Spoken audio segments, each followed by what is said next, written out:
So I have something to show you guys.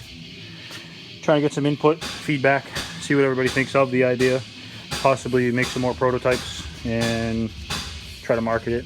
But I was constantly running into issues where I was using the smoke machine and I would end up with a battery low code that would come up. Not code, but error message. It would say battery low.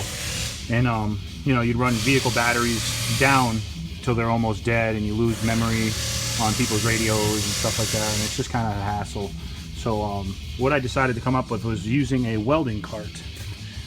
This one's from Harbor Freight. I didn't use terribly expensive stuff, just to kind of make the prototype at first, minus the smoke machine obviously. But also, you don't have to fumble with trying to find somewhere to put it. You can just roll this right over to the vehicle and point in your direction. You can see what's going on. So essentially this is just the basic Snap-on smoke machine. Part number right there, ELD 500.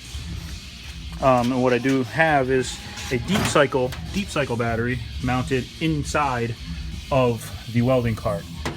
There's some hangers obviously you can use for vacuum hoses, etc., etc. And I also have I'm not sure how well this is going to work. I simply just asked my parts supplier to send me a charger and a little trickle charger. We'll see how it works out. I might have to go to a better battery charger if this is getting used more frequently and that battery is getting drained more. But I have the charger, so basically when you're done with this, you're going to plug this into the wall. But yes, I know it's kind of a mess, but I'm basically going to make a standalone plug, an extension cord that will go to the wall. That is fed into the cabinet, charges the battery when you're not using it. You would unplug it, roll it over to the car, and the smoke machine is already plugged into or hooked up to the battery. Simply switch on, boom, smoke machine turns on, and wait for it to boot. You can then select CO2. I'm trying to also figure out if there's a way to make it default to CO2 so you don't have to play with that. It'll automatically go. And I'm also waiting on a regulator for the CO2 tank.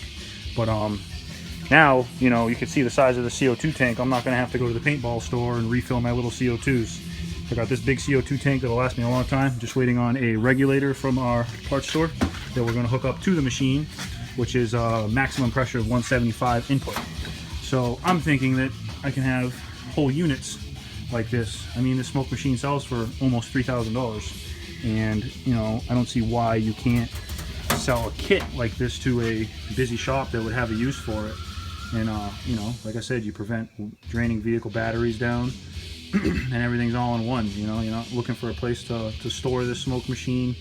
You're not trying to balance it from somewhere or anything. And technically it's still mobile, like some of the Snap-on guys try to advertise it. You can still roll this right outside. It's on wheels, so you can still roll this to they say, oh, you can smoke a car outside, but who wants to do that? But yeah, I'm just looking for some feedback, some input on what you guys think. Several drawers for different storage, storing different items.